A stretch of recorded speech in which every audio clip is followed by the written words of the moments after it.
ಶ್ರೀ ಗುರುಭ್ಯೋ ನಮಃ. ಹರಿ ಓಂ. ಗುರುಬ್ರಹ್ಮ ಗುರುವಿಷ್ಣು ಗುರುದೇವೋ ಮಹೇಶ್ವರ, ಗುರು ಸಾಕ್ಷಾತ್ ಪರಬ್ರಹ್ಮ, ತಸ್ಮೈ ಶ್ರೀ ಗುರುವೇ ನಮಃ. ಗುರುವೇ ಸರ್ವಲೋಕಾನಾಂ ವಿಷಯೇ ಭವರೋಗಿಣಾಂ ನಿಧಯೇ ಸರ್ವವಿದ್ಯಾನಾಂ ಶ್ರೀ ದಕ್ಷಿಣಾಮೂರ್ತಯೇ ನಮೋ ನಮಃ. ವಿಶೇಷವಾಗಿ ನಾವು ಜೀವನದಲ್ಲಿ ಏನೋ ಒಂದು ಸಾಧನೆ ಮಾಡಬೇಕು, ಆಧ್ಯಾತ್ಮಿಕ ಸಾಧನೆಯನ್ನು ಮಾಡಬೇಕು, ಅನುಕೂಲವನ್ನು ಮಾಡ್ಕೋಬೇಕು, ಏನೋ ಒಂದು ಜ್ಞಾನವನ್ನು ಪಡ್ಕೋಬೇಕು ಅಂತ ಹಾತೊರಿತಾ ಇರ್ತೀವಿ. ಆದರೆ ಅದಕ್ಕೆ ಸರಿಯಾಗಿರ್ತಕ್ಕಂಥ ಮಾರ್ಗದರ್ಶನ ಅಂತಕ್ಕಂಥದ್ದು ನಮ್ಗೆ ಸಿಗಲ್ಲ. ಸಿಗದೇ ಇದ್ದಾಗ ಬಹಳ ಕಷ್ಟ ಆಗಿಬಿಡುತ್ತೆ. ಇಂತಹ ವಿಚಾರದಲ್ಲಿ ನಮಗೆ ನಾವು ವಿಶೇಷವಾಗಿ ಕೆಲವು ಜ್ಞಾನಗಳನ್ನ ಬಹಳ ಮುಖ್ಯವಾಗಿ ಇಟ್ಕೋಬೇಕಾಗತ್ತೆ. ಅದರಲ್ಲಿ ಪ್ರಶ್ನಾಶಾಸ್ತ್ರ, ಜ್ಯೋತಿಷ್ಯಶಾಸ್ತ್ರ, ಸಂಖ್ಯಾಶಾಸ್ತ್ರ, ಟ್ಯಾರೋ ಕಾರ್ಡ್ಸ್ ಇರ್ಬೋದು, ಅಥವಾ ಕೆಲವು ಹೀಲಿಂಗ್ಗಳಿರ್ಬೋದು, ಎನರ್ಜಿಗಳಿರ್ಬೋದು, ಇವೆಲ್ಲ ನಾವು ಜ್ಞಾನವನ್ನು ಪಡ್ಕೊಂಡಿರಬೇಕು. ಅದರಲ್ಲಿ ವಿಶೇಷವಾಗಿ ಇವತ್ತು ನಾನು ನಿಮಗೆ ಹೇಳಕ್ಕೆ ಹೊರಟಿರೋದು ತಾಂಡೂಲ ಶಾಸ್ತ್ರ. ತಾಂಡೂಲ ಶಾಸ್ತ್ರ ಅಂದರೆ ಅಕ್ಕಿಯನ್ನು ಇಟ್ಕೊಂಡು ನಾವು ಹೇಳುವಂತಹ ಶಾಸ್ತ್ರ ತಾಂಡೂಲ ಶಾಸ್ತ್ರ. ಈ ತಾಂಡೂಲ ಶಾಸ್ತ್ರದಲ್ಲಿ ವಿಶೇಷವಾಗಿ ತುದಿಗೆ ಕರೆಕ್ಟಾಗಿರ್ತಕ್ಕಂಥ ಅಕ್ಕಿಯನ್ನು ತಗೊಂಡು, ಒಂದು ಅಕ್ಕಿಯಲ್ಲಿ ಹಿಂದೆ ಮುಂದೆ ಎರಡು ಕೂಡ ತುದಿ ಕರೆಕ್ಟಾಗಿರುವಂಥ ಅಕ್ಕಿ ಕಾಳನ್ನು ತಗೊಂಡು, ಎಷ್ಟೋ ಅಕ್ಕಿ 108 ಅಕ್ಕಿಯನ್ನು ತಗೊಂಡು ಅದಕ್ಕೆ ನಾವು ನಮಗೆ ಇಷ್ಟವಾಗಿರ್ತಕ್ಕಂಥ ಬಣ್ಣಗಳು ಅಥವಾ ಅರಿಶಿಣದ ಪುಡಿಯನ್ನು ಬೆರೆಸಿ ಆ ತಾಂಡೂಲವನ್ನು ಅಂದರೆ ಅಕ್ಕಿಯನ್ನು ನಮ್ಮ ಎಡಗೈ ಇಟ್ಟು ಬಲಗೈನ ಮುಚ್ಚಿ ಸಂಕಲ್ಪವನ್ನು ಮಾಡಿಕೊಂಡು ಮಂತ್ರಸಿದ್ಧಿಯನ್ನು ಮಾಡಿ ಒಂದು ವಿಶೇಷವಾಗಿರ್ತಕ್ಕಂಥ ಪಾತ್ರೆ ಅಥವಾ ಬಟ್ಲಲ್ಲಿ ಆ ಅಕ್ಕಿಯನ್ನು ಹಾಕಿ ಮತ್ತು ಆ ಅಕ್ಕಿಯನ್ನು ತೆಗೆದು ಪ್ರಶ್ನಕುಂಡಲಿಯ ಮೇಲೆ ಹಾಕ್ಕೊಂಡು ಬಂದರೆ ಎಲ್ಲಿ ನಿಂತ್ಕೊಳ್ಳುತ್ತೋ ಅದೇ ನಮ್ಮ ಪ್ರಶ್ನೆ. ಅಲ್ಲಿಂದ ಮುಂದಕ್ಕೆ ಉತ್ತರವನ್ನು ಹುಡುಕ್ತಾ ಹೋದಾಗ 5 ರಿಂದ 10 ನಿಮಿಷದೊಳಗಡೆ ನಮಗೆ ಉತ್ತರ ಅಂತಕ್ಕಂಥದ್ದು ಸಿಗುತ್ತೆ. ಇದು ಒಂದು ಅದ್ಭುತವಾಗಿರ್ತಕ್ಕಂಥ ಜ್ಞಾನ.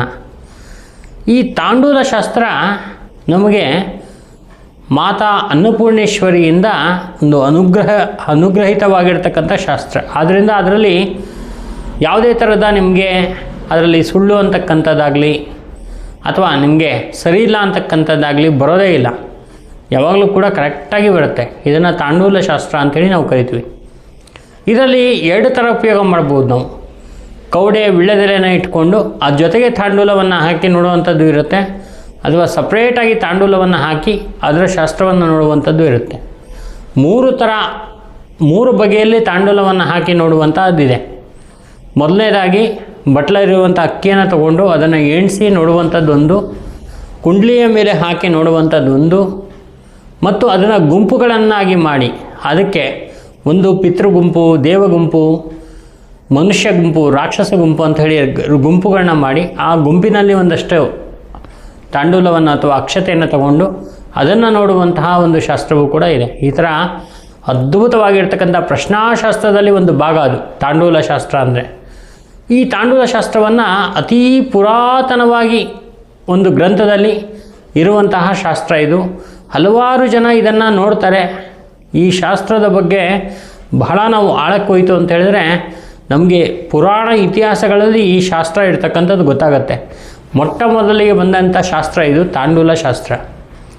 ಈ ಶಾಸ್ತ್ರದಲ್ಲಿ ಮೊದಲಿಗೆ ಅಂದರೆ ಅತಿ ಪುರಾತನದಲ್ಲಿ ಭತ್ತದಲ್ಲಿ ಹಾಕಿ ನೋಡ್ತಾ ಇರ್ತಕ್ಕಂಥದ್ದು, ನಂತರ ಅಕ್ಕಿಯಿಂದ ನೋಡುವಂಥ ಶಾಸ್ತ್ರ ಆಯ್ತು ಇದು. ಈ ಶಾಸ್ತ್ರವನ್ನು ನಾವು ಪ್ರಶ್ನಾಶಾಸ್ತ್ರದಲ್ಲಿ ಒಂದು ಭಾಗ ಅಂಥೇಳಿ ನಾವು ಕರಿತೀವಿ. ಇನ್ನು ಈ ಪ್ರಶ್ನಾಶಾಸ್ತ್ರದಲ್ಲಿ ಕೌಡೆ ಹಾಕುವಂಥದ್ದಿದೆ. ಬಿಳಿ ಕೌಡೆ, ಲಕ್ಷ್ಮೀ ಕೌಡೆ ಅಂತ ಕರಿತೀವಿ. ಹಳದಿ ಮಿಶ್ರಿತವಾಗಿರ್ತಕ್ಕಂಥ ಕೌಡೆ, ಅದನ್ನು ಕೃಷ್ಣ ಕೌಡೆ ಅಂಥೇಳಿ ಕರಿತೀವಿ. ಮತ್ತು ಕಪ್ಪು ಕೌಡೆ, ಡಿಸೈನ್ ಇರುವಂಥ ಕೌಡೆ, ಅದನ್ನು ವಿಶೇಷವಾಗಿರ್ತಕ್ಕಂಥ ಸಿದ್ಧಿ ಕೌಡೆ ಅಂಥೇಳಿ ಕರಿತೀವಿ ನಾವು. ಸೊ ಕೃಷ್ಣ ಕೌಡೆ, ಲಕ್ಷ್ಮೀ ಕೌಡೆ, ವಿಷ್ಣು ಕೌಡೆ, ಸಿದ್ಧಿ ಕೌಡೆ ಅಂತೆಲ್ಲ ಕರಿತೀವಿ. ಈ ಕೌಡೆಗಳನ್ನ ಇಟ್ಕೊಂಡು ನಾವು ವಿಶೇಷವಾಗಿರ್ತಕ್ಕಂಥ ಪ್ರಶ್ನಾಶಾಸ್ತ್ರದಲ್ಲಿ ಬರುವಂತಹ ಯಾವುದೇ ಪ್ರಶ್ನೆಗಳಿರ್ಬೋದು, ನಮಗೆ ಇಂತಹ ದೇವತೆಯ ಸಿದ್ಧಿಯನ್ನು ಮಾಡ್ಕೊಳ್ತೀವಿ, ನಮಗೆ ಈ ದೇವಿ ನಮಗೆ ಅನುಗ್ರಹವನ್ನು ಮಾಡ್ತಾಳಾ ಅನ್ನುವಂಥ ಪ್ರಶ್ನೆ, ದೈವ ಪ್ರಶ್ನೆ. ನಮ್ಮನೆ ದೇವರು ನಮ್ಗೆ ಗೊತ್ತಿಲ್ಲ, ಆ ದೇವರ ಮೂಲ ಎಲ್ಲಿದೆ ಅಂತಕ್ಕಂಥ ಪ್ರಶ್ನೆ ಇರ್ಬೋದು. ಈ ಥರ ದೇವ ಪ್ರಶ್ನೆಗಳು ಇರುತ್ತೆ.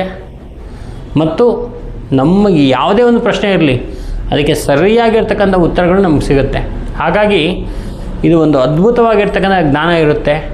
ಈ ಜ್ಞಾನದ ಜೊತೆಗೆ ನೀವು ಮಾಡುವಂತಹ ಸಿದ್ಧಿಗಳು, ಯಕ್ಷಿಣಿ ಸಿದ್ಧಿ, ಯೋಗಿನಿ ಸಿದ್ಧಿ, ಭೈರವಿ ಸಿದ್ಧಿ, ಭೂತನಾಥ ಸಿದ್ಧಿ, ಬೇತಾಳ ಸಿದ್ಧಿ, ಆಂಜನೇಯ ಸಿದ್ಧಿ, ಈ ಥರ ಸಿದ್ಧಿಗಳನ್ನ ನೀವು ತೊಗೊಂಡು ಇದನ್ನೆರಡನ್ನೂ ಮಿಕ್ಸ್ ಮಾಡಿ ನೀವು ನೋಡಿದಾಗ ನಿಮಗೆ ಆ್ಯಕ್ಯುರೇಟ್ ಆಗಿರ್ತಕ್ಕಂಥ ಉತ್ತರಗಳು ಸಿಗುತ್ತೆ. ಅಂತಹ ಒಂದು ಶಾಸ್ತ್ರ ಪ್ರಶ್ನಾಶಾಸ್ತ್ರ. ಈ ಪ್ರಶ್ನಾಶಾಸ್ತ್ರವನ್ನು ನೀವೇನೋ ಕಲಿಬೇಕು ಅಂತ ಇಂಟ್ರೆಸ್ಟ್ ಇದ್ದರೆ ಈಗ ಬರುವಂತಹ ತರಗತಿಗಳು, ಎಷ್ಟೋ ತರಗತಿಗಳನ್ನ ನಾವು ಮಾಡ್ತಾ ಬಂದಿದ್ದೀವಿ. ಬರುವಂತಹ ತರಗತಿಗಳಿಗೆ ನೀವು ಜಾಯಿನ್ ಆಗಿ ಈ ಶಾಸ್ತ್ರವನ್ನು ಕಲಿತುಕೊಂಡು ಜೀವನದಲ್ಲಿ ಒಂದಷ್ಟು ಅನುಕೂಲ ಅಭಿವೃದ್ಧಿಯನ್ನು ಮಾಡಿಕೊಳ್ಳಿ. ಅದ್ಭುತವಾಗಿರ್ತಕ್ಕಂಥ ಶಾಸ್ತ್ರವಾಗಿದೆ.